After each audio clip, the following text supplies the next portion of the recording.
every day he survived was a triumph. Scarface, the will, the power, the passion. Al Pacino is Scarface. He loved the American dream with a vengeance. Rated R. Starts Friday at theaters everywhere.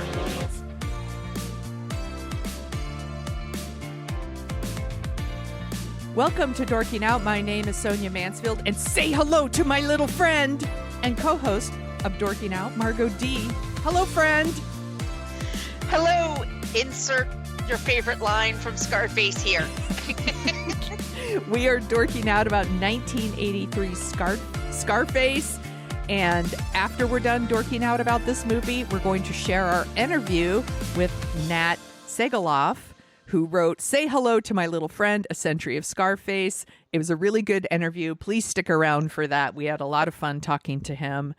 But we are going to be dorking out about 1983 Scarface. Directed by Brian De Palma, screenplay by Oliver Stone, based on the book by, I think it's Armitage Trail, based on a pulp fiction, like a pulp novel that he wrote back in the day, and 1932's Scarface. I didn't even realize there was another Scarface until recently.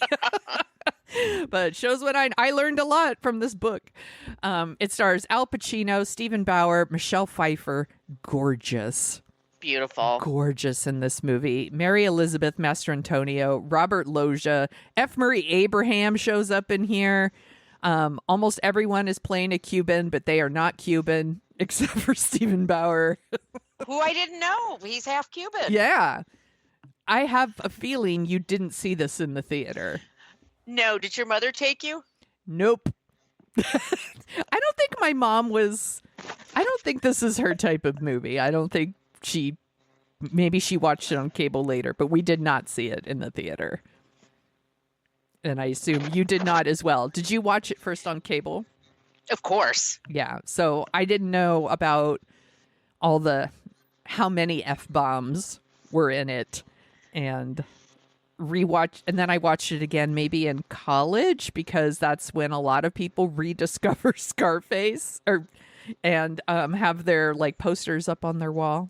So many. It's a very 90s thing. Yes. So many dudes I knew, so many film bros in the 90s had a Scarface poster on their wall. It was a thing. Yeah. And that's when I saw it again in the 90s and realized, like, oh, there's a lot of F-bombs in this movie, and it's violent as hell.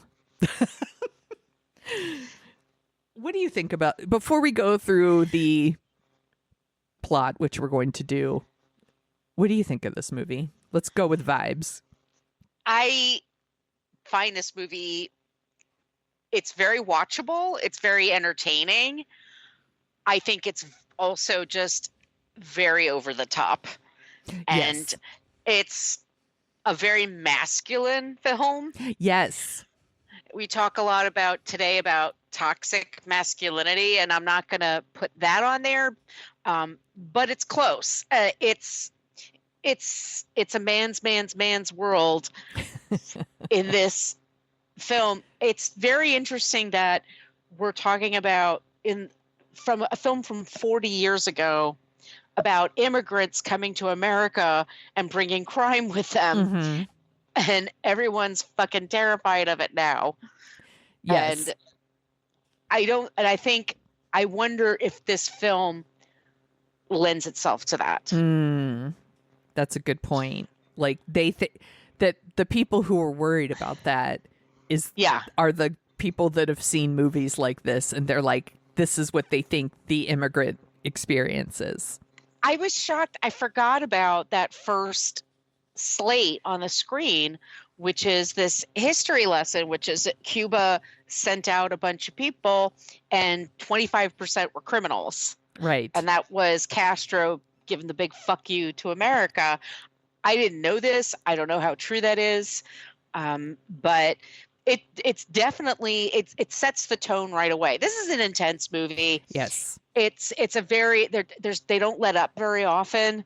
There's not a lot of humor. I mean, people found humor with it, Mm-hmm. but I find this a very grim movie, a very unpleasant movie. Yeah. And for me, I think my ultimate idea is that it must have been because it was on. This movie was on TV. When you watch the not unrated, but the uncensored version, it is a relentlessly grim but just violent movie. Yes. And when you watch it on TBS, for example, it's strung out over 3 hours and with lots of commercials in between, and it can just kind of meld into the background, whereas just watching it for what it is, it's an intense experience. Yeah, I have not watched this movie in a really long time. I understand that it's a lot of people's favorite movie, and a lot of people love this movie. I am not one of them. But I understand why people like it. I'm like, yeah, like they like how over the top it is. They like the performance by Al Pacino. They like how grim it is and how fucked up it is. And this movie has been like parodied so many times, and it is quoted so often, and it is like just it's been absorbed by the culture. And so I get why people like it. This viewing for me was tough. Like I don't like Tony Montana. I think he is an awful, miserable prick, and I didn't like spending 3 hours with him. And it's not just because he's a bad guy, and he's a very bad guy. I like things like The Sopranos and The Shield and The Wire and all the, it's not that I don't care for an anti-hero. Like, I do. It's just he's such a prick, and I don't like him at all. And it was very hard for me to spend time with Tony this time around. And the movie felt 3 hours long to me. But there are also set pieces in this movie where I was like, well, that's cool. Like, that looks interesting. I like what they've done here. Like, so I can almost, respect it, but it's not for me. Right. So I don't want people coming into our comments and saying, like, you missed the fucking point, or you're a dum-dum because you don't like it. Like, maybe I am a dum-dum, but I was like, it's just not for me. It's not for me. But again, there are things to like, and I will try to make sure I point out those things when we go through it. Because it felt 3 hours long to me. It did feel long, and it felt very repetitive. Yes. And again, growing up watching it on cable, it's very trimmed. So watching it now, it felt very bloated. There was all this stuff about like Tony having to like kill like an activist, and he puts like a bomb on the car, like all of that stuff. I don't even remember that stuff. And I'm like, they could have trimmed all of that out and made a tighter movie. But again, this is a lot of people's favorite movies, and we've gotten requests for this movie for a long time. And we're going to go like deep into the history of this movie and how they made it and all these things in our interview with Nat. So please like stick around for that. Do we want to just start by talking about what Al Pacino's doing here? He's doing a thing, and he's committed to it. He is. I 100% in. He is not afraid to look the fool. He's not afraid. I wonder if he ever just turned and said, "Is this a little over the top?" Just nobody was like, "Bring it down just a little bit. Let's just do one take, but this time, blah blah blah." Yeah. He's doing a thing. I mean, look, it's Al Pacino. He's very charismatic. I love to watch him act. He's great. Yes, absolutely. And I did like Stephen Bauer as his friend. I forgot Mary Elizabeth Mastrantonio was in this movie, and her hair. Her hair is doing a thing too. The hair game in this film. Stephen Bauer as Tony Montana's best friend, and then Michelle Pfeiffer's performance in this movie were my two favorite things in this movie. Like, I really like Stephen Bauer as his best friend, as his like second in command. I think that a lot of people in this movie are doing a thing. Robert Loggia shows up. Again, he is also not Cuban. The Luge shows up.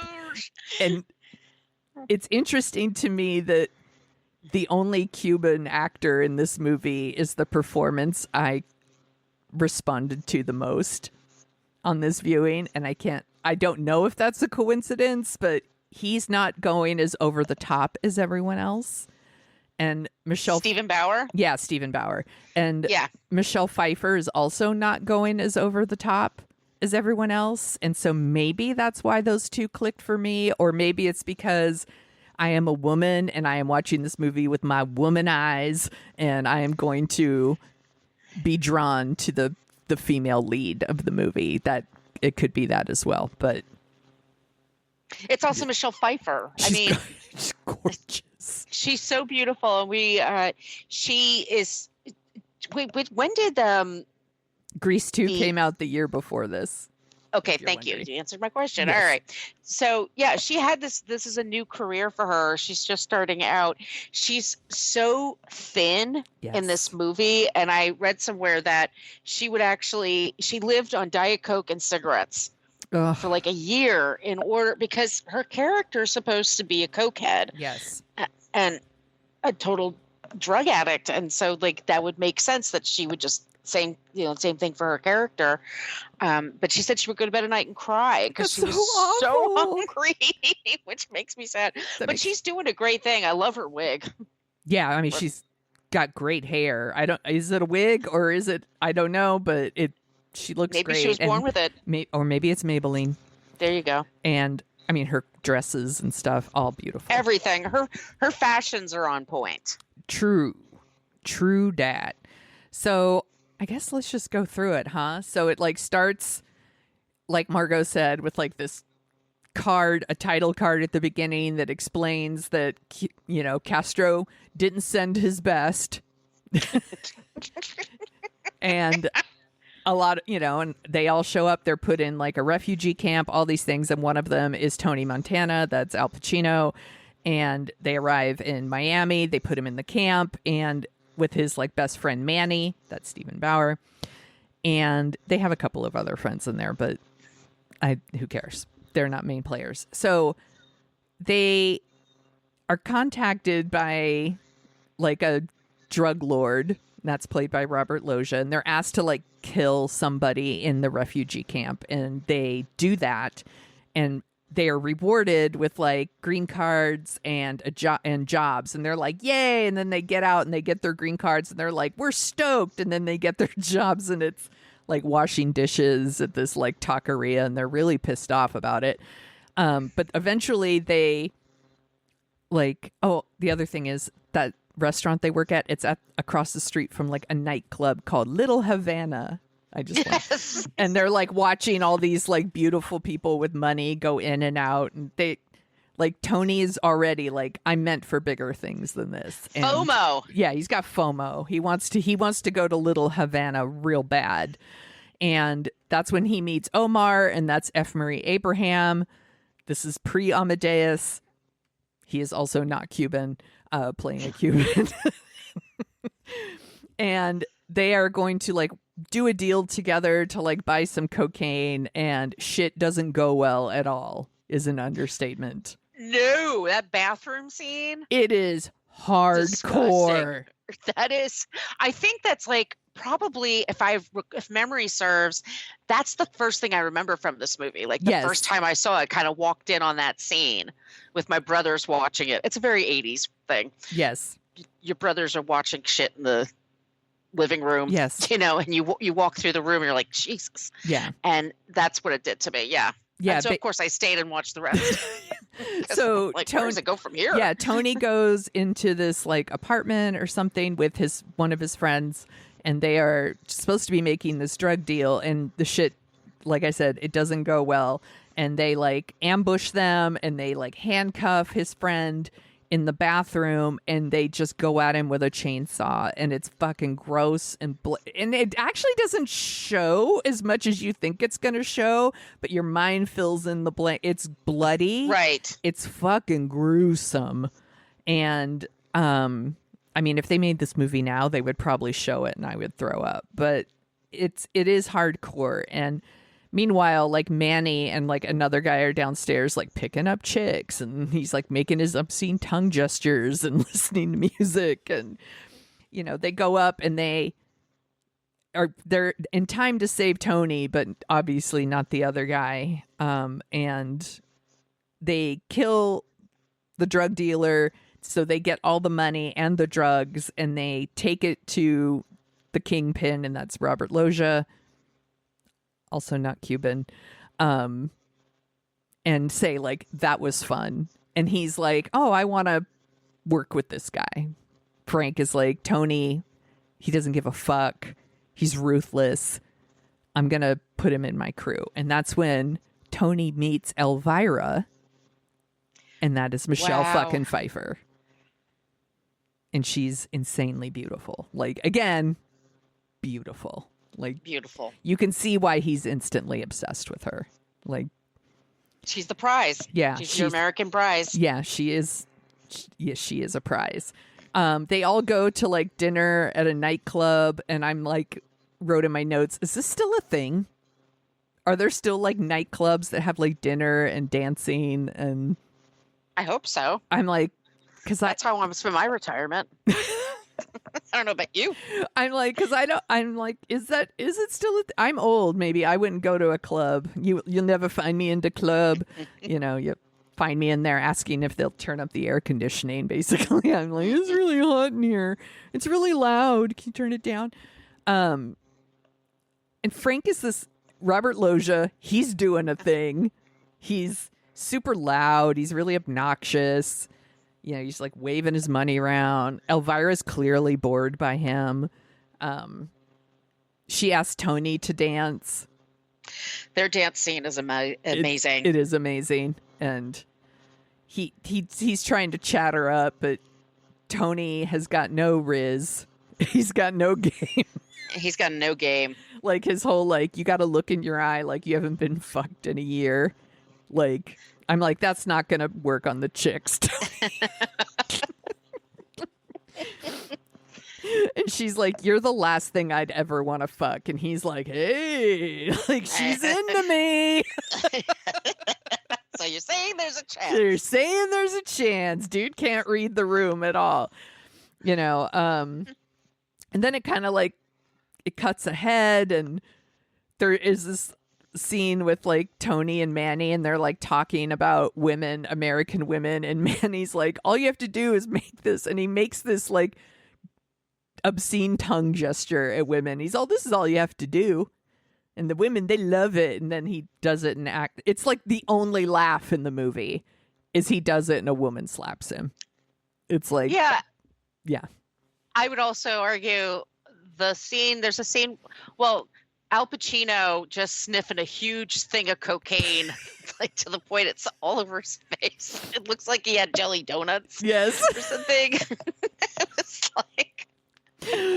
It's just this movie, again, so over the top. And he, at some point, like Tony gives it, you know, one of his big speeches where it's like, you got to make the money first, and then you get the money, and you get the power, and when you get the power, you get the women, and you know, all this. This is the stuff that people quote. Like, this is the stuff that a lot of men respond to, and a lot of women go, ugh. Well, Tony goes through life and he just does whatever the fuck he wants. And it sometimes it works well for him and sometimes it doesn't. Yes. But he doesn't seem to care. He just really he quickly recovers and then does the next thing. He's a sociopath. He is. Man. And that can be entertaining. And believe me, I'm totally okay with that. I just find it with this movie, it's a little self-serious. Mm-hmm. And I think it could have used, for me anyway, just a little more levity and a little, it got very repetitive. I started after a while, I'm like, wait, is he still just? Yes, it's super repetitive. And there's multiple scenes of him like trying to like woo Michelle Pfeiffer away from Frank. Like he picks her up in his like this amazing yellow Cadillac with like cow print seats or zebra print seats. And she's like, your car looks like a nightmare. I'm not riding in that, so he like buys a new car. He's like trying to kiss her, and she's just like, I don't fuck around with the help. Fuck off. But there's like multiple scenes of that sort of thing. We also get a visit where Tony goes to visit his mom, and we meet Gina, and that's Mary Elizabeth Mastrantonio, also not Cuban, and she's got bananas hair in the it's its own character. It is its own character. I think it has Reminds me lines of the like Flintstones. It's like Flintstones hair. Yes. It's like just really big, and it's got like its own personality, and she's also really thin. Yes.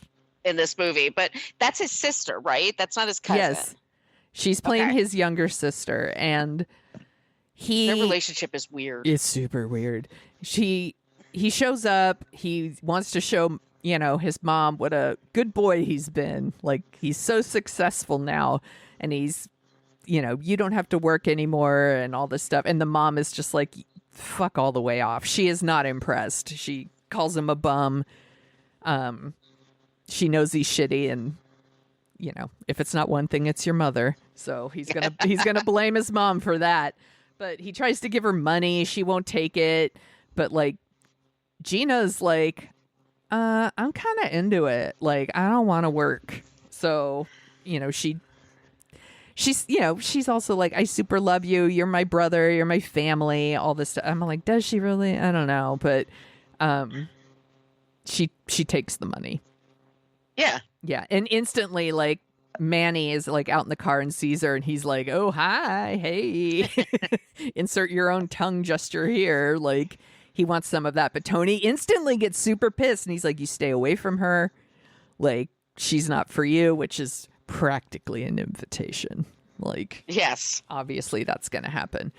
What else happens? Oh, Tony and F. Murray Abraham like go down to Bolivia to meet some cocaine kingpin, and that kingpin, he doesn't like F. Murray Abraham. He thinks he's a snitch. Takes him for a ride in a helicopter, and oh my god, and pushes him out and just hangs him from the helicopter. Again, fucking gruesome. He is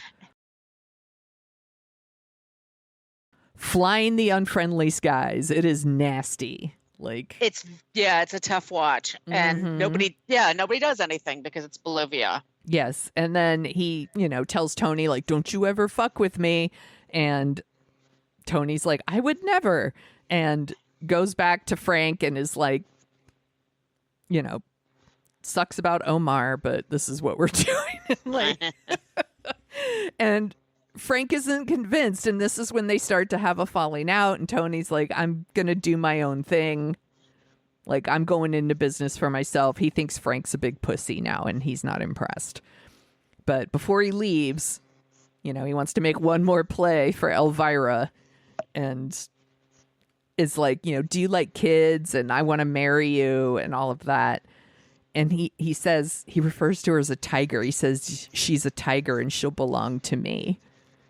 And then he asks her to marry him and have his babies. And I'm like, gross. But, like, gross. And she's like, no thanks. But like, eventually it's gonna work. Eventually he gets his way. You think about it though, like, she has a very particular lifestyle she wants to lead. Yes. He kind of is the best person for that.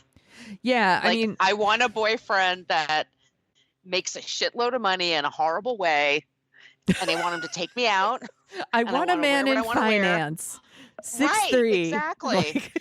Exactly. Like, she's just like, yeah, I'm hot. I can get what I want. And he's kind of the one person. Yeah. Did you know they were in a movie together called Frankie and Johnny? Yes. Oh my God. I haven't seen it since like when it first came out. But that was another one where I was like, I don't see why Michelle Pfeiffer would ever go for Al Pacino, but that's fine. Like, in this movie, like, either she's scared, which is legit because he's very scary, or she's just like, I just want coke. I just want a man who's going to give me money and cocaine. And if that's what you want, he's the great person for that. You know what? Today, I don't know if you've heard about this person, but it's called Ballerina Farms. Oh, yes. I've heard about There's this. a whole, yeah, so there's a whole interview in the London Times with this woman who wanted to be a ballerina, but she met her now husband. She got accepted to Juilliard. Juilliard. Like she wasn't a, like, oh, I took ballet sometimes as a kid and wanted to be a ballerina. Like she had a shot. She had a plan, and she moved to, and she and her husband moved to New York, but her husband was like, I want babies right away. So she was the first pregnant woman in the program at Juilliard in all modern times. Wow. But she now, like, they're Mormon, and their family, my point is that she's this beautiful blonde woman who is raised to believe that a man's supposed to take care of you.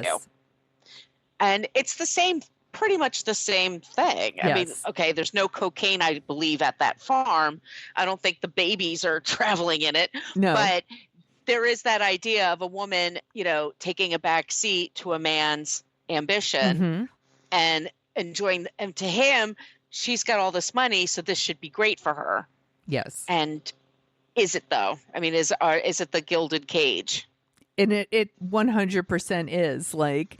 And just to, like, really hit home for you, when they get married, he's literally got a tiger on a chain on their property. Like, just to really hit home what he thinks about Elvira. Like, you are now my tiger that I am chaining to a tree. Like, right.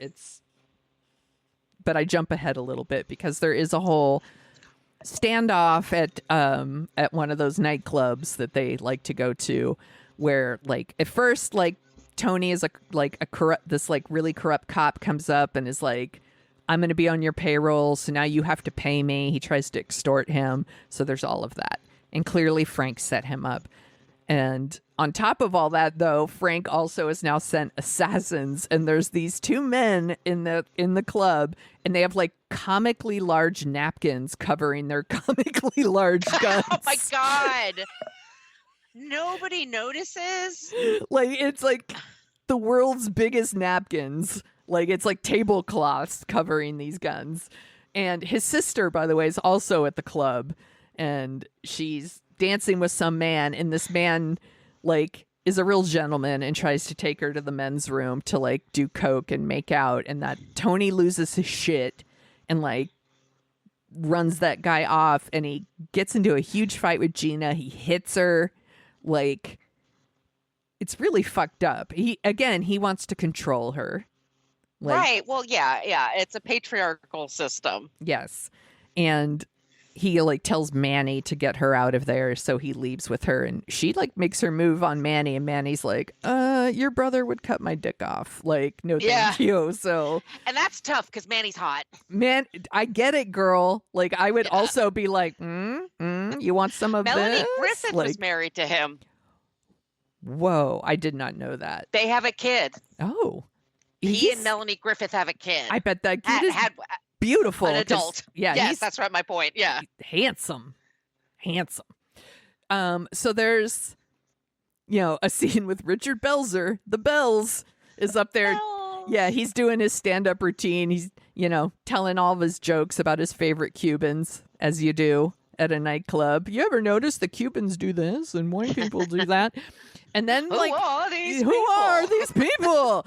And then there's this, like, weird, like, dance thing with, like, a man. He's got, like, a ceramic head. I don't know what the fuck that show is, and I don't know who pays money to watch that show.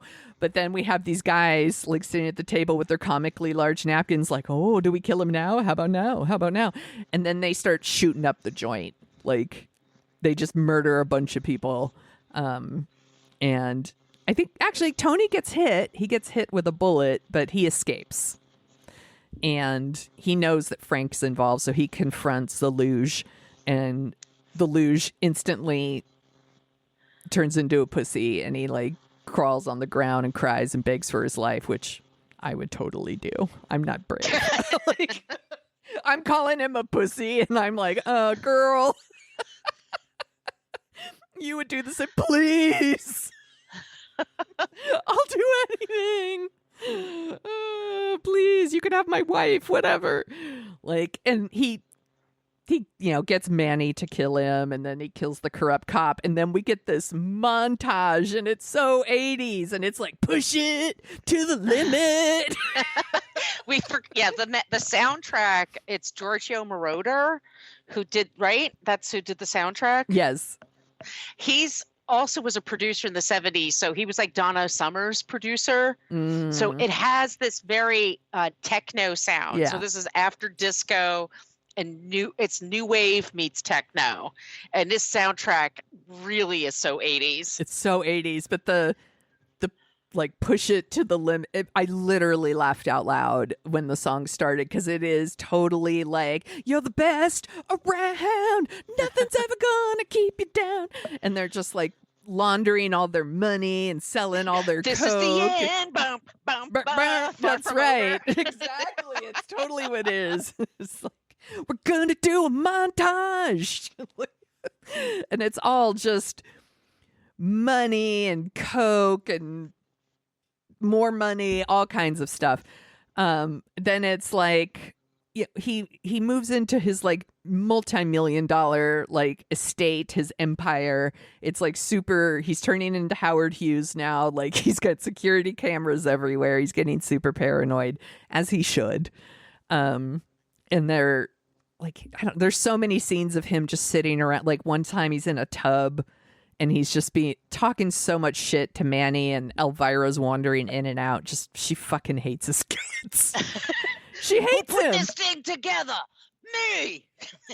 Like, everything, like, he is just sitting there thinking he's all that. Yeah, and she is just like, you're gross. You swear too much. I hate you. Like, she hates him. She hates him. There's so much, like, I'm saying the quiet part. I'm not going to say the quiet part out loud, but there's just somebody that's on television a lot that I see that does the same thing, that just tries to act like a badass. Yeah. And they're just idiots and children. Yeah. And all the women are looking at it going, ew, gross. Yeah. But they think, I'm all that, and it's like, you're not. And you're just rich, but you're also armed. Yes. Let's keep that clear. Exactly. And like, here he is. He's got everything he's ever wanted. He's got his tiger on a chain. He's got this amazing house. He like bought a hair salon for his sister to like launder his money, I guess, or whatever. That's a lot of people working at that salon, by the way. Yeah, a lot. And her hair is not selling me on it, but that's okay. And he's still not happy. He's just a miserable fucking prick. And he's shitty to everybody. Surprise.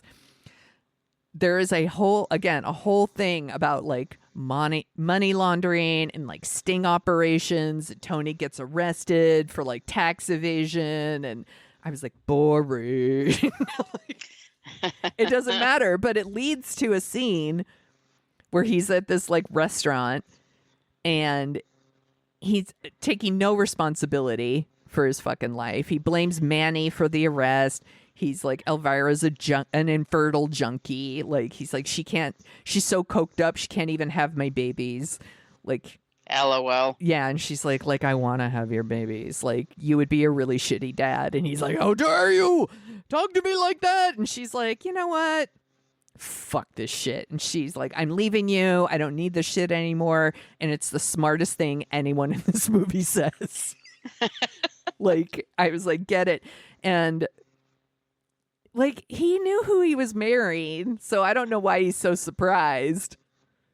But he's also a junkie, so who's he to talk to? But he's super shitty to everyone in the restaurant. He gives a big speech where he's like, you need people like me so you can point your fucking fingers and say, that's the bad guy.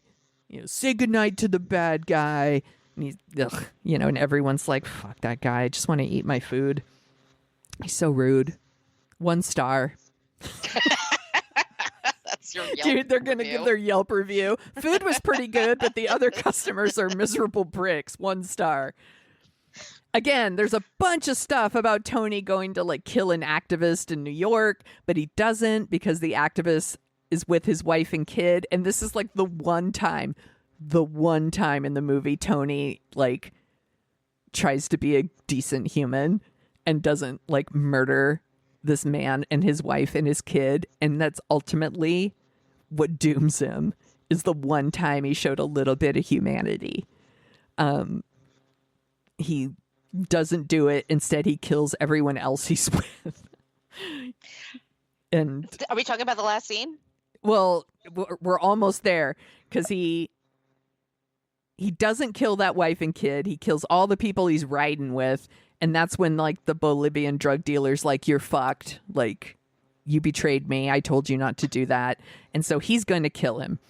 Now he's coked out of his fucking gourd at this point, and he knows his life is in serious danger. His mom is calling him over and over, and that's when she's like, Gina's been missing. I can't find her. She's not talking to me. And so he goes to track down Gina. Oh, Yes, this is so fucked up. And he tracks her down, and Manny answers the door like in his robe, and Tony just sees that they've been fucking, and Tony's like, I told you, I can't believe he did, he doesn't even say anything, huh? He just shoots him. No, he just shoots him.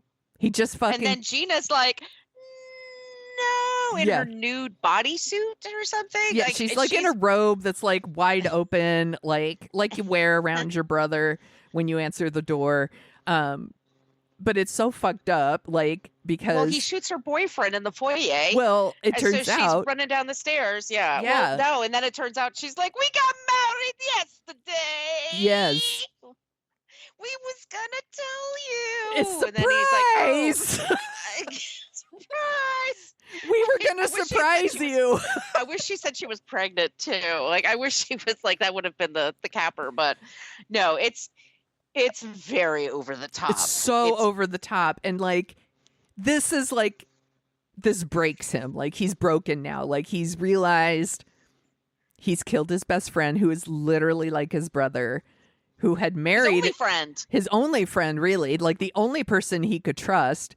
And that he was actually married. It wasn't like he was just fucking his sister. Like, he loved her and he actually married her. Like, right. He knows it at this point, and he like grabs Gina and goes back to his huge home where he goes on a massive binge. And this is where you get like comically large mountains of cocaine, and he's just slamming his face in it. And Gina's just crying. She's a total wreck, and everything is coming in. Like, this is when the Bolivian kingpin's men are now invading the grounds, but Gina wants to get there first. And she goes into Tony's office where he's doing all of his coke. And it's really disturbing, because she's like, you want me for yourself. Come and get it. You want to fuck me, basically. It's so yucky. Gross. And I was like, she's probably not wrong. Like, yuck. And she starts shooting at him.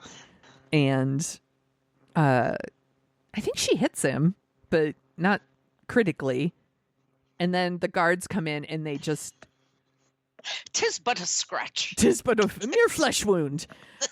But they come in, and like the guards, like, just, they pump her full of lead. Like, they really, like, it's pretty gross. Like, she's really, really shot up. And now Tony is really fucked up, because Michelle Pfeiffer left at the right time.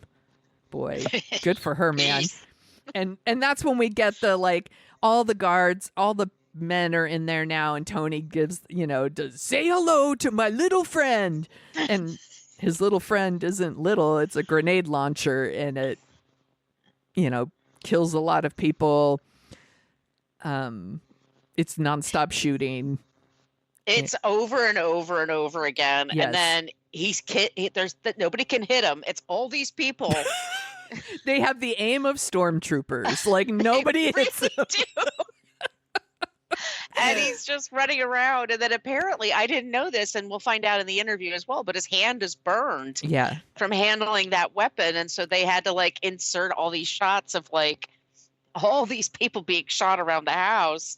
So it just adds to it. Like, is this the most incompetent, group of Bolivian terrorists or what? But yeah. And at the maybe very they end, get paid by the bullet. Like, is that what's happening? Maybe it's their kink too. Yeah, maybe. I don't know. But anyway, so yeah, he almost makes it. Almost. He missed it by that much. That much. And then he falls from the balcony into the pool. It's very dramatic. And then we get this, like, you know, he's got a globe there, a whole world, and it says, like, the world is yours. And it's like, lesson learned, kids. Don't do drugs. The end. Do you think this turned people off of cocaine? No. Okay. Do you? No. And we talk about this a little bit with Nat in our interview about how the movie was actually really embraced by, like, different communities, specifically like the hip hop community, as someone. Tony was to them almost like a hero, like someone who came from nothing to build something huge. But maybe they don't watch the end of the movie. I don't know, but yeah, there's good attention and there's bad attention. Yeah, I think some people have taken the wrong lesson from this movie. Like, and again, but, like, this. Oh, go ahead. We also, I would say, like, you know, in the 90s, 80s, and 90s, this was on, like, a lot of dudes' walls, this poster of this movie, but also Goodfellas, which is also a very violent picture, but I love it. And it's super long. I don't care. Like, I could watch that forever. There's something specifically no girls around, no girls allowed, excuse me. Yeah, there are definite movies that are like, they're dude movies. And I'm not saying women don't like Scarface. There are women who like Scarface. It's just, it feels like one of those movies that, like, your boyfriend would show you and be like, here, watch my favorite movie. Are you cool with this? Like, and then you have to be a cool girl and be like, I love Scarface. It's so good. But for me, it would be like Baby Boom. Like, all right, are you going to be cool with this? Now you're going to watch Baby Boom. Yes, because this is what I like. Mine is Legally Blonde. I'm like, you'll be watching Legally Blonde. Like, that's just so you know, this is going to be important to me. Yeah, I quote like from it's this. What? Like, it's hard. You're going to watch this. Like, it is. It's you mentioned Goodfellas, which is, again, also violent, but those characters, even though they're doing bad things, there is a charm. Like, you can see why Lorraine Bracco's character likes Ray Liotta. Like, oh yeah, it's Ray Liotta. Yeah, and Tony has none of that. Tony, yeah, and I like Al Pacino very much. Yeah, I don't mean to suggest that I don't like Al Pacino. I like Al Pacino. He's always good, even in bad movies. Yeah. I find him very compelling. But this character, there is literally, and people abuse that term, but it's true. There's literally nothing redeeming about this man. No. He has no redeeming qualities. No, I don't like him, and I don't like spending time with him. He could have drowned off that boat coming to America, and it probably would have saved a lot of people some heartache and would not have affected the world negatively. Yeah. And there are some people that suck, being my point. Yes, and he is one of those people. Yeah. And this role and his performance has been parodied so much that when you go back and watch this, it's almost hard to watch, because I've seen so many impressions like, what if Scarface was at the DMV? You know, it's like, oh. I don't want to. It's not for me. There's so many hip hop videos that allude to these parties and stuff like that. I mean, it definitely has its fans. If I'm walking through a room and it's playing, I'll stop and I'll watch it for a little bit. Yeah. I know how I love Brian De Palma. I love his films. Me too. It's 80s. There's a lot to recommend for it. I mean, about it, but it's streaming now on Peacock. It's streaming in a lot of places. Yeah. If you haven't seen it in a while, you're like, let me check this out again. We're just kind of giving you a little bit of a warning. You know, if you start to feel like, boy, this is a real bummer and it feels really long. Yeah, it is. We feel the same way. Yeah. It's again, there are people who love this movie. It's their ride or die. Like, it's their thing, and that's great. Good for And you. yeah. And I respect that, and I totally get it. I'm like, but it's not made for me. And It does make me want to go to Miami, though. ooh, you want to go to a nightclub? I actually do. I don't want to see that weird puppet show thing that they got going on, but I'll go with you. Yeah. The one time I was in Miami, I was working at a cat convention before I was even into cats, by the way. But I was working at a convention. All and those Kamala Harris voters just sitting there. Yes. And anyway, my point was that like I only had like I was at a convention. I was wearing like very comfortable clothes, Mhm. and people in Miami are very chic, and I Yes. didn't have anything like nightclub worthy. And I was like, oh, I'll go back to Miami, and that was like 15 years ago, and I haven't been back. So I was like, I want to get dressed up and go back to Miami and see the nightlife. I don't want to do a pound of coke or anything. I just want to. Oh, well, never mind. Count me out. Yeah. We got to stay up, Margot. We got to fit in these clothes No, it's fine. We'll just have some Diet Dr. Pepper and cigarettes and yeah, we'll be fine. Yeah. There were a couple of people that they were interested in for Michelle Pfeiffer's role, and apparently Glenn Close was one of the original choices. Yeah. And I'm like, okay. And then it's a huge list. It's like Gina Davis, Carrie Fisher, Kelly McGillis, Rosanna Arquette. Rosanna Arquette would have killed it. Like, she would have been great. She is great. Like, you know, Melanie Griffith, Brooke Shields, Sharon Stone, Sigourney Weaver, like everybody. I also read that Kurt Vonnegut and John Irving saw the movie at a premiere and walked out after the chainsaw scene. Vonnegut had a very strict morality, Yeah. by the way, so I can see that. Yeah. This movie, instead of doing other 83 movies, I thought this movie was also nominated for 3 Golden Globe Awards.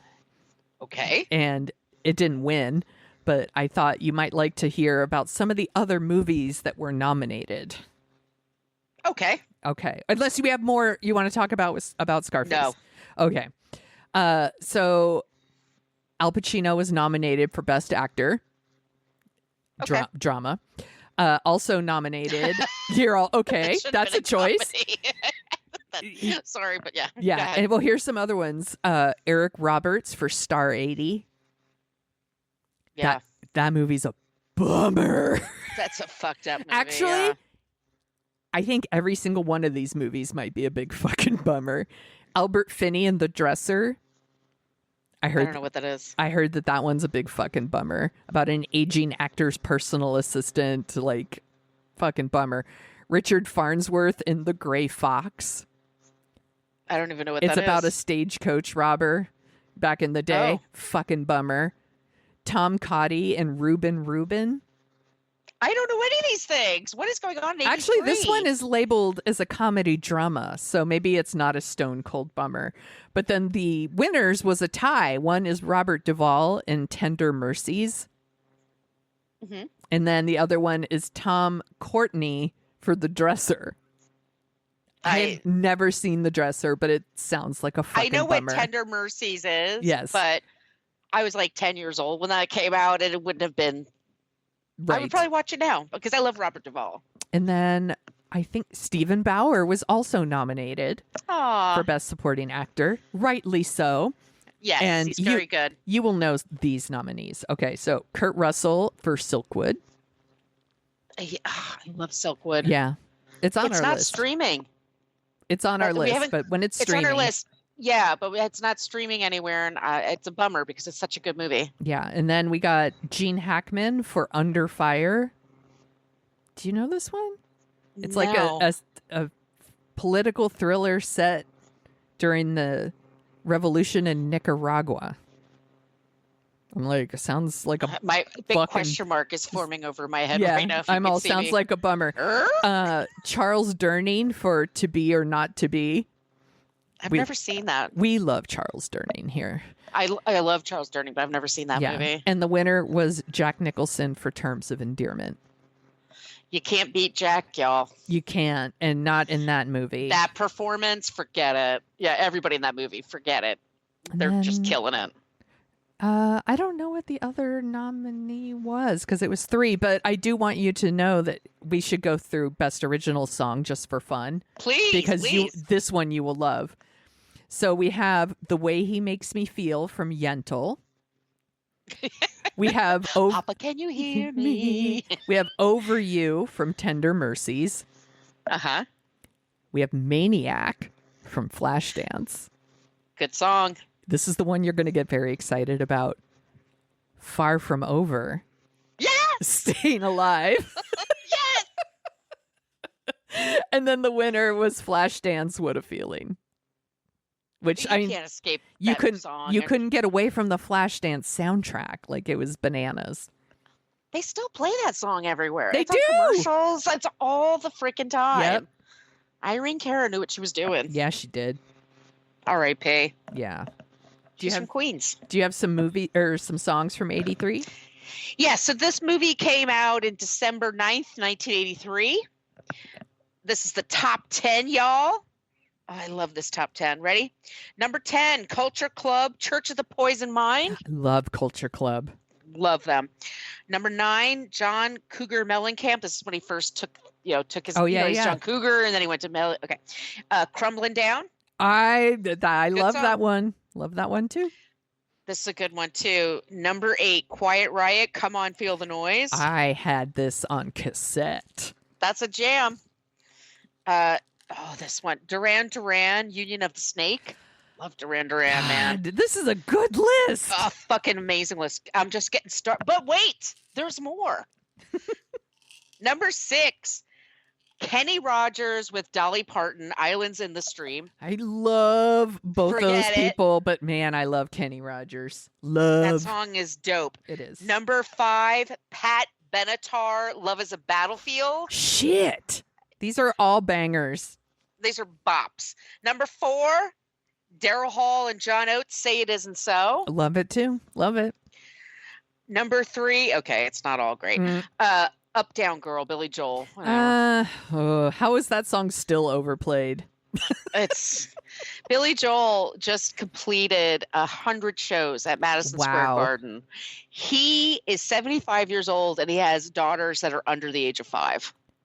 What are you doing? What are you even doing? Yeah. Well, we know what he's doing, but yeah, and good for him. He's supposedly a very nice guy. Number 2, Lionel Richie, All Night Long. I love that song. Love it. Number 1 song, Paul McCartney and Michael Jackson, Say, Say, Say. It's fine. It's fine. It's not my favorite, but I did love it back in the day. And they were so cute. Yeah, it definitely had a cute video. That video was great. Yes. Instead of what else we're dorking out about, we're just going to go straight into our interview. So please stick around for that. If you like our show, please leave us a review. You can find us at dorkingoutshow.com and Dorking Out Show on your social media channel of preference. Where can people find you, Margot? I'm at brooklynfitchick.com and I'm at brooklynfitchick for Threads and Instagram, and I'm at Brooklyn Margot for TikTok and Twitter, and I have the TV ad for Scarface on my TikTok, so go check that out. Nice. You can find me at thesoniashow.com and The Sonia Show on Twitter, Instagram, TikTok, Threads, all the places. I am there. We also co-host a podcast called What a Creep, where we talk about creeps of the past and the present. We have a movie, Showbiz Creep. Yep. We're doing a creepy story this week led by Margot about Fatty Arbuckle. So that is definitely worth listening to. The first big time Hollywood scandal. Woo! It's a good one. We love our old timey creepy story. Get right into our interview with Nat. Welcome back to the show, Nat Segaloff, friend of the pod. He's been here before. He has written 32 books, including Arthur Penn, American Director, More Fire, The Building of Towering Inferno. We will have you back to talk about that movie. The Exorcist, of course, he came on before and we talked about that. He wrote Breaking the Code, which I also really love. But today we're talking about Say Hello to My Little Friend, A Century of Scarface. Welcome back, Nat. Thanks. It's comfortable being here. I love that. We're very cozy here. Let me ask you I'm going to ask you lots of questions, so I don't know why I said let me ask you a question.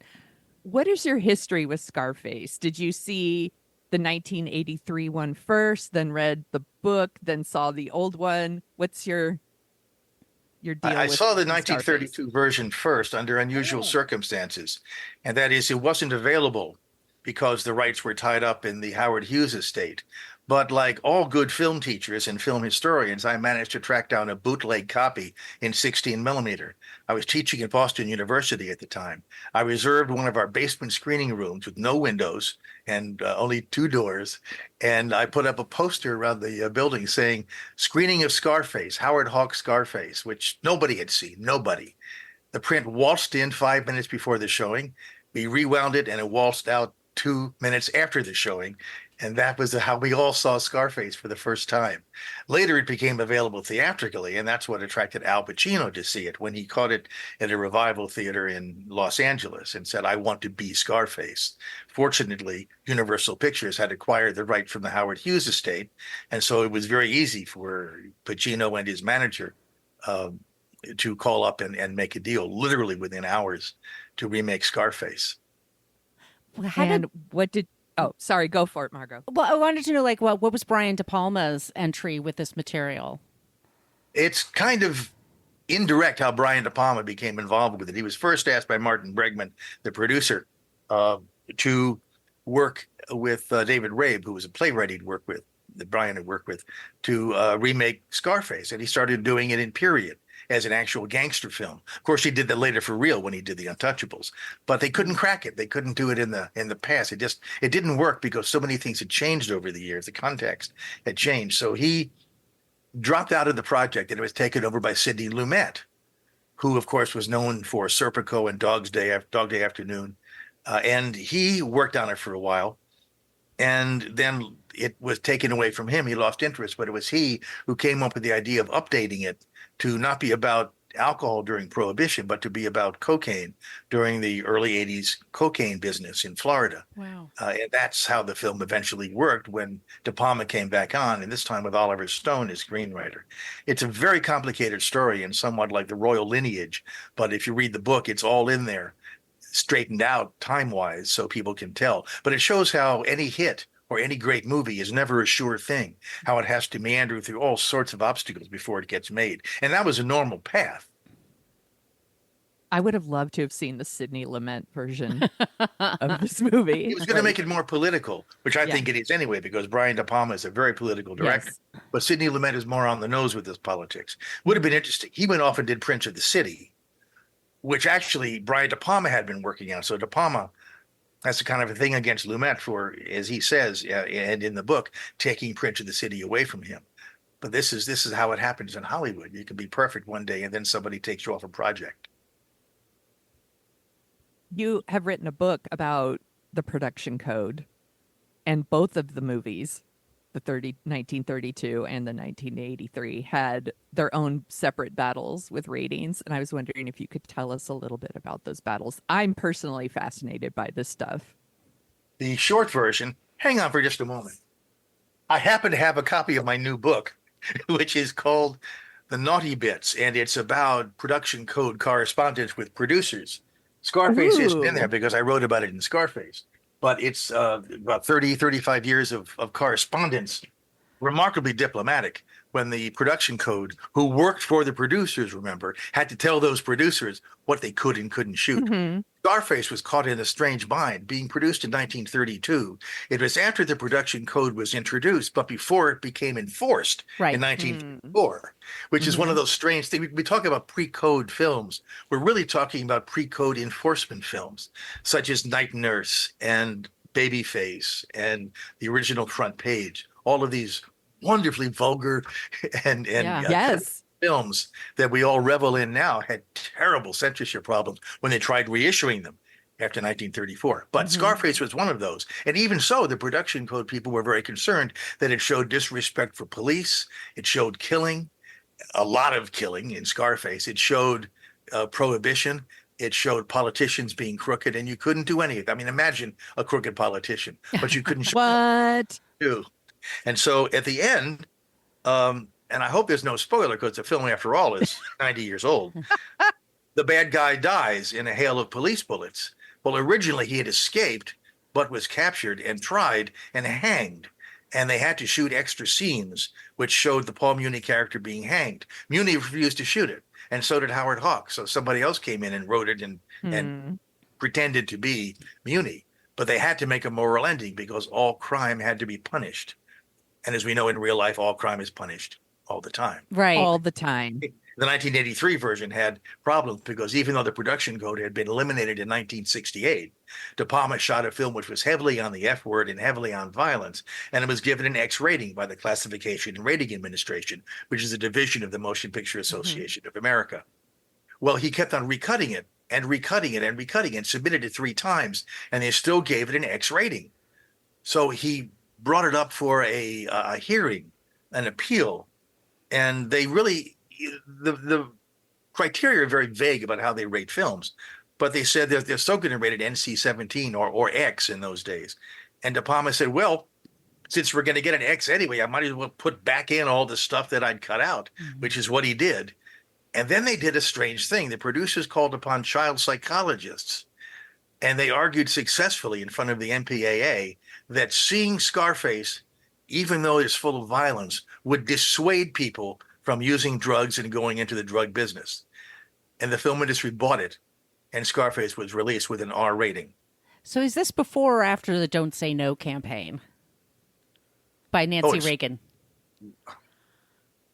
It's after. Okay. Come to think of it. It was 1983, filmed in 82 and 83. So yeah, and the Don't Say No. But that was mostly for marijuana. I'm not sure if they had toot involved. No, but it was something like when Sonia and I were kids. This is something we were told, you know, McGruff the crime dog, and then Don't Say right. Like those were reasons. Like we got all the like after school specials, and we had Nancy Reagan on Different Strokes telling us not to use drugs.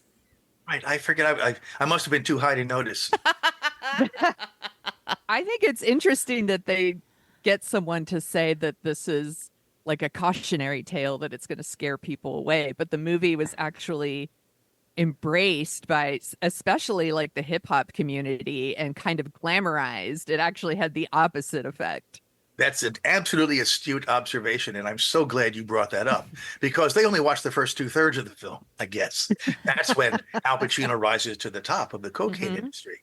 But after that, of course, is his downfall. That's what the morality of the film is. But he has so much fun along the way. It's like the old Edna St. Vincent poem, my candle burns at both ends and will not last the night. But oh, my foes and oh, my friends, it makes a lovely light. Well, you know, while it's burning, they were burning the candle at both ends, all right, and in the middle. And Public Enemy famously quoted Scarface in Welcome to the Terror Dome. I'm a Public Enemy fan. Yeah, I wanted to about. It was very influential. There was even a rapper named Scarface. Yeah. Oh, yeah. I mean, like when Sonia and I, we were in college, both of us can say, like, we had so many male friends. They had Scarface on their wall. Yes. Or Goodfellas. Yes. On their wall. Yeah. There is something about that. Yeah. People are always saying that this is a cult movie. And I'm like, is it? Because I saw it on many dorm room walls that suggest that this is not a cult movie. Well, it's an interesting definition. John Frankenheimer, who made the great movie Seconds, which flopped at the box office, is famous for saying Seconds was a film that went from being a flop to being a classic without ever becoming a hit. And Scarface did become a hit finally, but it was only because of his exposure on cable television in the early days when you couldn't get anything, you know, but Spaceballs and Scarface and Ghostbusters on cable television. Right. Eventually it caught on and, of course, has become a cultural icon for everybody, but especially for the urban or hip-hop audience. Yes. What about the physicality of the movie? And I mean, like what the actors went through for their performance. So I'm specifically, whenever I see this movie, I see Michelle Pfeiffer, who's so beautiful, by the way. But she is so painfully thin when we see this movie, and she's playing a cocaine queen. So that makes sense. And I read somewhere that she said she used to cry herself to sleep because she was so hungry. Oh my God. Yeah. Yes, Michelle Pfeiffer, who is God must have really thrown the dice because she's beautiful, Yeah. she's talented, and she's nice. Everyone says she's It's a heck of a kind. combination. Yes. Yeah, really. I've interviewed her a couple of times in the past, and she couldn't have been sweeter, and she is that beautiful. Yeah. Okay. She starved herself because she figured she was on cocaine, and therefore she Right. was didn't have any appetite. And they shot more or less in continuity. And so when there were delays in the production schedule, she went through hell because she had to keep on prolonging her diet. In fact, she said crew members would come up to her with bagels from the craft service table saying, Michelle, you've got to eat something. You've got to eat something. But she did deprive herself. And it's one of the great performances ever, but especially in the film.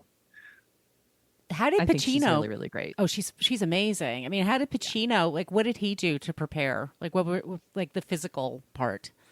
I mean, I'm Well, not gonna say I'm sure he didn't do cocaine. No, it didn't. In fact, I think they used milk powder or something. Right. That's what I was gonna Which ask. is- yeah, that's what I'm told. The month before they started shooting the movie, Al Pacino invited Stephen Bauer, who played his friend Manny in the film, to come and stay with him in Pacino's beach cottage. Now, Stephen lived in Malibu too, but it was hardly the beach cottage that Pacino had, Casa Pacino. They hung out for a month because Stephen, who is part Cuban, taught Al how to be Cuban. And of course, Al taught Steve how to be an actor. And it was a perfect symbiotic relationship because they not only bonded as friends, but they bonded practically as brothers and close friends as in the movie. And so Stephen taught Pacino how to say mang instead of man, told him the accents, he told him the attitude, and particularly he told him about the hierarchical structure of Cuban society. Whereas people who did cocaine were very different from people who did marijuana. And there was a certain aristocracy in Cuba, especially regarding who was involved in the revolution and who wasn't about the time of 1982-83. That had a lot to do with how people treated each other and how Tony Montana's character, the one that Al Pacino plays, is treated by fellow Cubans and other people. It's very complicated, and I think Oliver Stone in particular was able to understand that, and the people who made the film, of course, continued that structure. It's there if you want to look at it. You see how people treat each other. It's a very detailed film. Did they film The Godfather in Cuba? Al Pacino, Michael was in Cuba. I just wondered if that was part of his. The Godfather books. No, I believe why do I think they would have filmed it in the Dominican Republic? Oh, that makes sense. Gulf and Western had oil holdings in Central America, to say the least. And I think that's where they were able to do some of the shooting. But I don't know about where The Godfather 2 was filmed. I should know. Did you get Stephen to write the foreword for the book? I was connected with him by a mutual friend of ours named Denny Schweiger, who is one of the chief producers of temp music tracks in films and also handles music himself. He's a music historian, writes tons of liner notes and knows everybody. And he happened to know Stephen. Oh, wow. So he was connected. We were connected through email and then started talking. And not only did he give information about himself in the film, but at one point I said, you're pretty good. Why don't you write the foreword? And he said, okay. And he did. And you can read it. It's very short, but very sweet and very giving. He's good crazy. He's an actor, of course, and is just so giving and so sweet, and really as sweet as his character is in the movie, without any of the downside. It's a tough living. You don't have a lot of power, and you're putting yourself out there, and everybody's watching you. You don't get to hide when you're an actor, and so I can see how that can make you a little kooky. Yeah, Robert Shaw once said, acting is a monstrous profession. You only work when somebody else asks you to, and then you only speak the lines they give you to say. I think that would pretty much say it all. He was brilliant and a brilliant writer, too. Yes, that was even more frustrating for him because he was such a good. There's the incident. I'm plugging somebody I know. Christopher Shaw Myers has a new book out. He's one of the nephews of Robert Shaw, and it involves Jaws, but it's really. I've been saying, go for the Jaws, stay for the Shaws. It's a family chronicle of Robert Shaw and his family. It's coming out soon from Kensington, as it turns out. It is one of the beautifully written books I've ever read that is also a biography. So look for the Shaw book on Shaw. I want to know, what is the most unexpected thing you learned while you're researching this book? The most unexpected thing I learned while researching the book was probably how many conniptions and twists and turns they had to go through to get the movie made. You'd think with Brian De Palma involved and Oliver Stone and Al Pacino, they could have done a slam dunk deal. But in fact, there was an awful lot of, and I said this just earlier, contortions about getting the material just right. And also they kind of dodged a bullet. And maybe this is the thing I wasn't really sure about until I started checking newspapers. The movie was made in 82 and released in 83. It wasn't until late 83, but especially 84, that crack was introduced into the American psyche. Right. If crack had been part of the cocaine trade, then Scarface would be a whole different movie. But in fact, it wasn't really established, even in the major cities, when they were filming the movie when it was released. If it had been, then it would have completely thrown it out of kilter, because crack, as some people know, is a distilled version of cocaine, which was originally called freebasing, which was very dangerous to do. But then it became mechanized and commercialized, so to speak, and changed the whole cocaine hypochlorite industry. So that was one of the things I guess I was surprised by, of how close the filmmakers came to being irrelevant. Wow. And what about the number of F-bombs? Well, I counted 200. Other people have said there's more. Right. A few people have said there are fewer of them. You know, how many times can you watch a movie? The one thing I did notice and started chuckling, after I'd seen it, I don't know how many times, I turned on the subtitles. Can you imagine some poor subtitle person, probably earning minimum wage, having to keep on typing, you know, F-U-C-K, F-F-F-F-F. I mean, it must have been a macro by the time he or she finished. But it's all there. It's all there. And after a while, it kind of washes over you. Can I say the word on the Anything? podcast? Yeah. Lewis Black, who was an old classmate of mine, the great social commentator. Mm-hmm. We go back to Maryland. But anyway, he has a wonderful expression. He says, in New York, fuck is not a word, it's a comma. And that's pretty much how it's used, because as Nabokov said, violence is the language of the inarticulate. Well, you can extend that to language now, too, because people use the F word so much because they're essentially powerless. And whether they use it to offend somebody who doesn't use it as much, or just to use it to piss on somebody's territory, the word fuck is now completely irrelevant in society. And yet people use it as a form of status because it's sometimes the only power they have. That's what Scarface is about, too. It's about how you achieve power without achieving prestige. They couldn't get the power, though, without the guns. I mean, the cocaine was important, but they absolutely needed the guns. So what was it like with considering like what happened on the set of Rust and, you know, set safety? Like, what was it like to film with all those? I mean, I was thinking about that last scene in particular, spoiler alert. This is going to be at the end of the show, but when he's going down a hail of bullets and they're going all around the mansion, blowing everybody up, like, what was it like to film all that? A lot of that was happenstance, the extra shooting at the end, because at one point Pacino, who was holding the big gun, you know, say hello to my little friend, made the mistake of putting his hand on the barrel of the gun after it had shot. And after you shot lots of bullets through the barrel of a gun, it's hot. It stuck to his hand. And he had to go to the hospital, and he got third-degree burns on his hand. While he was healing, De Palma and the crew had nothing else to shoot. So they just kept on throwing bullets at everybody else coming in. And that's why the orgy of violence is such. It's because none of them involves Pacino, because he was healing at the time. There was a rumor, which I believe, which may or may not be true, that Steven Spielberg paid a visit to the set one day and did a couple of the shots during that last orgy sequence. That's debatable, but it's still a good story. He met Amy Irving through Brian De Palma. That's right, because she was in Carrie. Which is what I'm writing about now. Ta-da! Welcome to synchronicity, ladies and gentlemen. Exactly.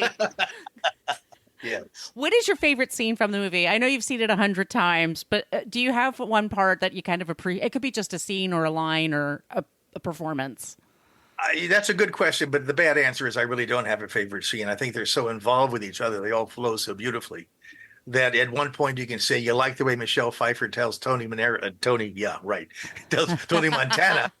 Yeah. to stop using the F word so much. At other times, there's, of course, the chainsaw scene. Other times, there's the wonderful interaction with Harris Yulin, who plays the corrupt cop. Such a good actor, and he plays his sleeves so beautifully in this. Because it's so beautifully integrated dramatically, I really can't pick a scene that I like. It's, 2 hours and 23 minutes of one good scene after another. Think about that. Yeah. And the soundtrack is really interesting. It's very, very 1980s. I think it's very much a harbinger of what's going to happen for thrillers in the 80s. That soundtrack. It's Giorgio Moroder doing most of the music. I must say I'm not a huge Moroder fan because to me it sounds like techno music, and I'm not big on that. Even Kraftwerk, which is good, is bad. But it does serve the purpose. But I think it dates the film too a little bit. Yeah. I mean, when did Miami Vice come out compared to this movie? That's About the like same time, 85, a little right? later, yeah. Yeah. I think this is like the harbinger, though, of that. And how much did Absolutely. MTV, you think, influence this film? I mean, they came around at the same time, but I don't think very much at all. The reason for that is Brian De Palma, if you look at it, working with John Alonzo, the superb cinematographer, uses very long takes and he stages things so they're always composed for the Panavision screen, as opposed to what MTV became known for more than anything else, which was fast cutting. In fact, De Palma's cinema is elegiac and beautifully classical and wonderfully composed. And you can have shots that last 3 and 4 minutes, which are not just static, but which choreograph every moment. That's one of the distinctions of De Palma's photography. So I think it's really a world away from MTV, except maybe loud music in the background, but I don't think that's the case necessarily. it would What's become interesting that, though. is Brian De Palma was at some point attached to directing Flashdance, which is purely like an MTV movie. Like, Yeah, I think he lasted a couple of hours. yeah, Yeah. What a feeling. it was, yeah, it was not for him. Yeah. Not for him. What are the De Palma touches that he has in this movie? Because I don't find them as often as I do in his other works.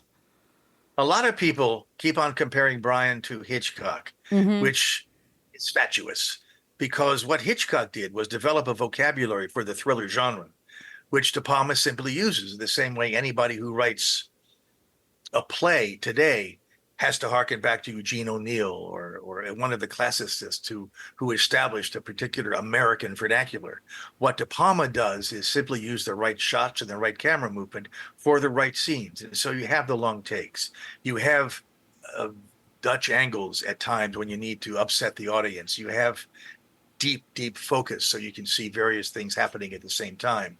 You simply have an integrity of the frame because De Palma knows that a movie is what's in the frame and what isn't in the frame.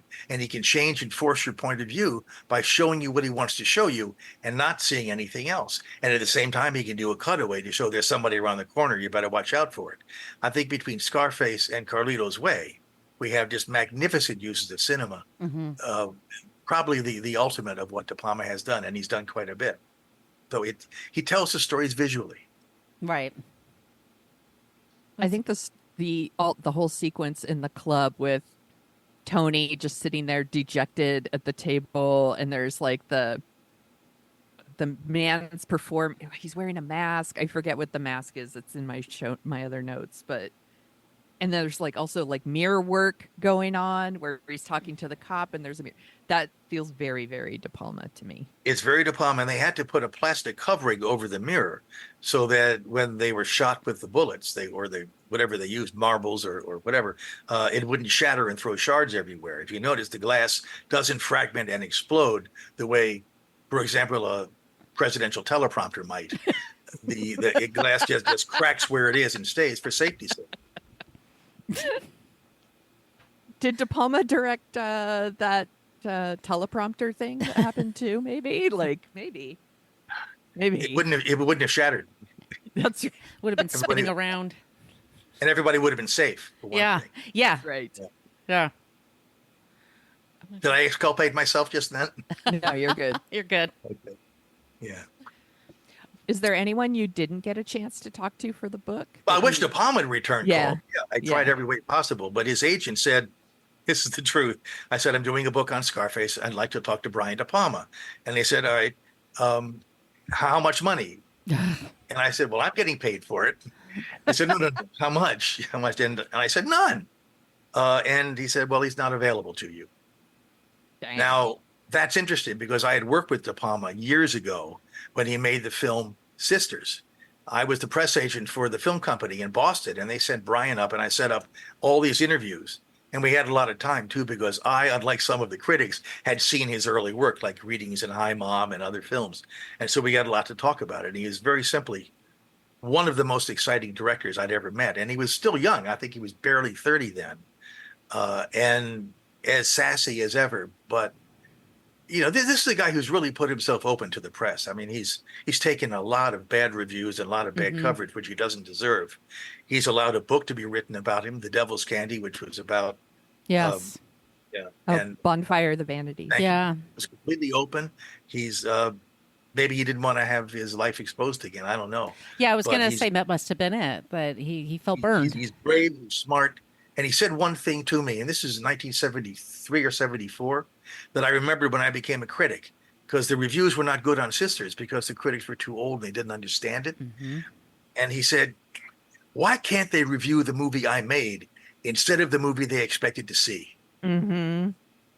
And I've remembered that ever since. I'm reading a book like about Saturday Night Fever, and some of the reviews there. I mean, you see the picture of the reviewer, and I'm like, oh, I know what's going to be said here because, like you said, Well, those were the transitional years, the Yes. mid-70s transitional years between when the Pauline Kaels were retiring right? and the new people were coming in. And it was an exciting time to be a critic and an exciting time to be a filmmaker, but you had to be careful who reviewed your movies. I mean, I'll never forget that Pauline Kael called 2001 monumentally unimaginative. She didn't get it. She hated it, Yeah. but she loved Yeah. Bonnie and Clyde, and that turned that into a classic film. It helped an awful lot. Well, she liked Warren Beatty. Let me Well, tell who you. doesn't? She really liked Warren Beatty. He got her a job at Paramount after that, kind of looking at scripts, which was a way to neutralize her as a critic. He's a very smart man. Yeah. He lost all credibility after she gave back from the Paramount job. But anyway, this is just gossip. You have people like Bosley Crowther, who reviewed Bonnie and Clyde for the New York Times and put it on his personal hate list. And it involved getting him fired eventually because he was simply out of touch with the audience that the New York Times wanted to attract. He's always been. I mean, I have another show called Book versus Movie, and we do a lot of film noir and classic films. And he was quite insufferable at times. I mean, I always go back to those reviews and yikes. He was a good scholar and a fine book writer. I think he wrote The Lion's Share, I believe, on Louis B. Mayer at MGM, which is one of the I read hallmark that. books. Yeah. Look, it's tough. It's tough to be a critic. I've always held that being a film critic is the most dangerous job on a newspaper. You might think that a war correspondent is, and yes, you would be right. But look at it this way. The sports writer, the film critic is the only person who reviews an advertiser's product. You don't find people reviewing supermarkets or furniture stores or car dealerships. No, you don't. And there's lots of people writing about those things. But the film critic is the only person who has to answer to advertisers. It's a tough job. Yeah. And everyone thinks they're a critic too. So you get a lot of people writing in going, you're wrong. And here's why. And it's like any critic, their review, it's their opinion. And people are going to have different opinions. That's different than, say, a sports writer. It's like, I think the team won. No, they definitely lost.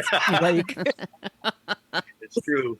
But it's like we learned in high school, 10th grade, writing an argumentative essay. Every review is an argumentative essay. Here's what I think about the film. Here's why. Here's the conclusion. Don't just say, I liked it. It was good. Right. That's nothing. Not even a fortune cookie. Yeah. Most people don't understand. You have to support your beliefs, and not just with your opinion, but with some sort of factual observation. Right. What did Siskel and Ebert think of the movie? Because they were huge reviewers at the time. I very, very seldom quote other critics on my books because fuck them. Yes. Sorry. yeah. Oh, that's your answer. Really.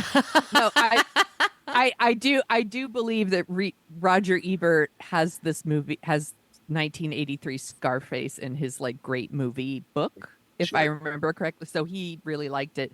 I don't remember what Siskel thought. And when this came out in 85 or 83, critics still had a lot of power, and nobody was more powerful than Siskel and Ebert at the time. Right. Because they were on TV. I watched them every week, and what they, and then we were talking off mic about newspapers and the power of newspapers, and critics could make or break a movie back in the day. Now it's like you could just go to Rotten Tomatoes and pick and choose which critic you want to read, or pick the critic that upholds your own vision of what you think the movie should be. But back in the day, that was not the case. The thing that a critic must be consistent. I remember talking to Michelle Pfeiffer for the movie Lady Hawk. This is years before I thought I was going to do a Scarface book. As we're leaving, after I talked to her about Lady Hawk, which I didn't much like, but I kept my mouth shut. I said, I'd love to talk about Scarface.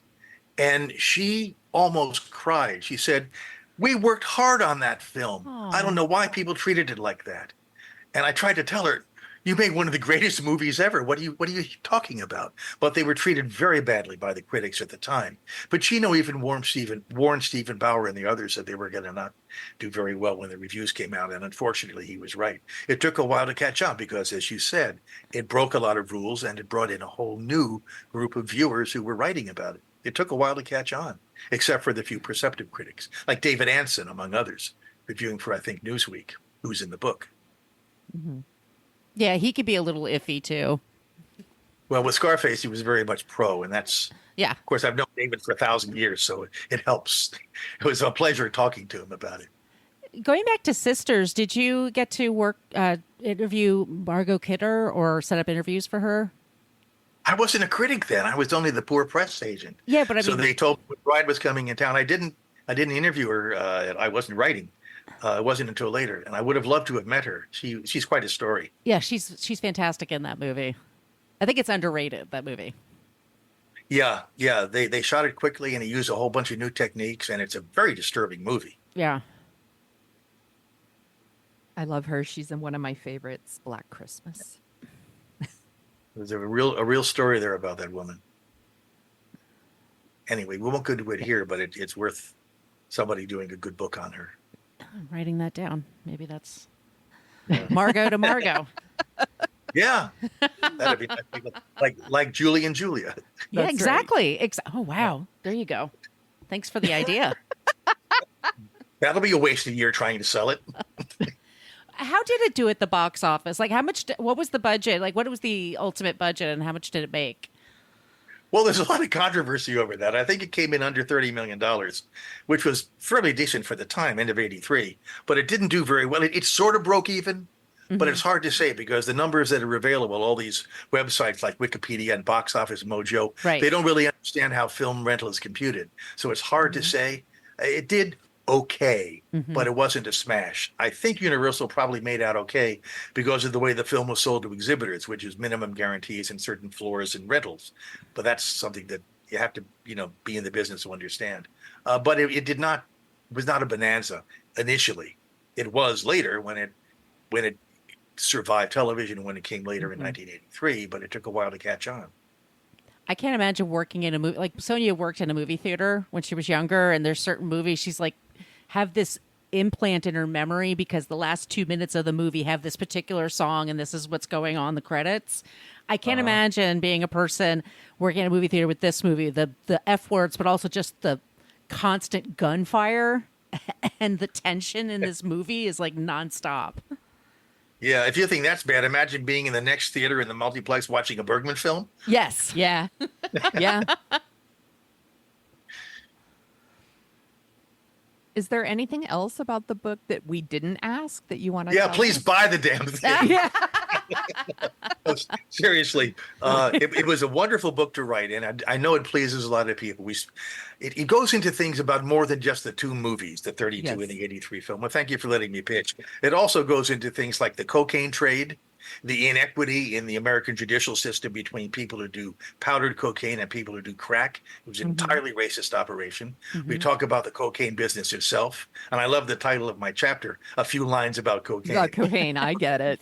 We talk about Oliver Stone's adventures because he put himself in the hands of actual drug dealers and got out alive barely when he was researching the whole thing. He's a brave man.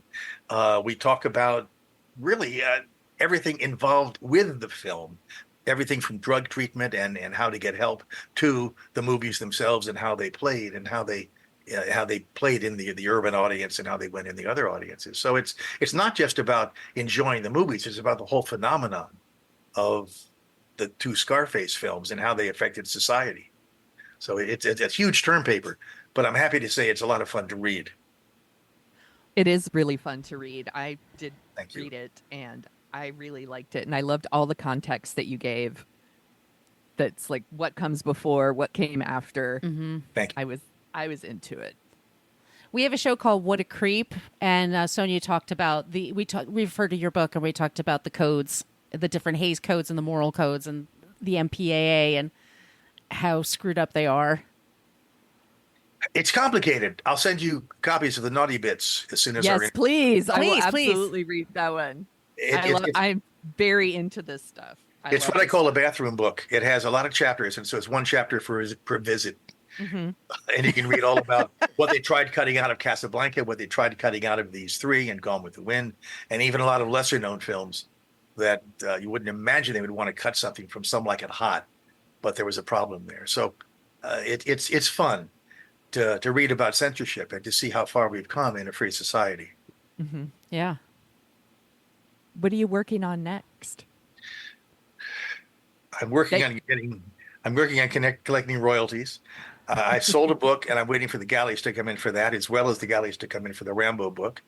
I'm writing something on spec now that I'm just sort of settling down on, so I don't want to discuss it. Yeah. More out of superstition than out of fear of it being filched. Yeah. But it takes a while to decide what to write, especially in this awful weather we're having in Southern California now. So terrible. It's in the 80s. I'm fried. My dog Louie and I are sitting in front of the fan and the air conditioner, and I don't know who. Poor Louie. Oh, maybe I'll write about Louie again. Yeah, I live in San Francisco, and when it gets over 80 here, people lose their minds. Lose it. You have more humidity in the north, don't you, because of the Pacific Northwest? Yes, and we also don't have nobody has air conditioning in San Francisco, so. Yeah, who would figure you need it? Yes, right? Yeah. Oh, God. Well, now that we've ended on a depressing sunstroke. I know. I was just gonna actually here's a good note. Where can people find you? Like on social media? Where can they buy your books? Well, I'm on Facebook, of course. My website is www.natsegaloff.com. I'm not sure if I've updated it because I'm having a fight with the server, but I'm available on Amazon, Barnes & Noble. I'm all over on everything and everybody. Just Google me. Are you on social find media? More than you ever want to know. They'll even find this podcast. That's right. Are you on social? No, I'm completely antisocial. Okay. I respect that. I can't figure it out. You know, every time I would go on social media, somebody would want to sell me an extended warranty. I think your time is better spent writing more books. Thank you very much. And the same to y'all. I mean, I know you're working on a couple of things now, and I should interview you when they come out. I would love that. We can switch places. Well, thank you for coming on and talking to us about your book. It's really, really good, y'all. Go get it. Get all Thank of his you so books. much. And we'll definitely have to have you back on to talk about the Towering Inferno because my 12-year-old loves disaster movies, and we have watched the Towering Inferno. It's 50 years old. Can you imagine? Yes. Neither you nor your nephew are 50 years old, but the movie is. Wow. Thank you again so very much for having me on here. I really do appreciate it. And good luck editing out the bad spots. There are no bad spots. What are you talking about? Good.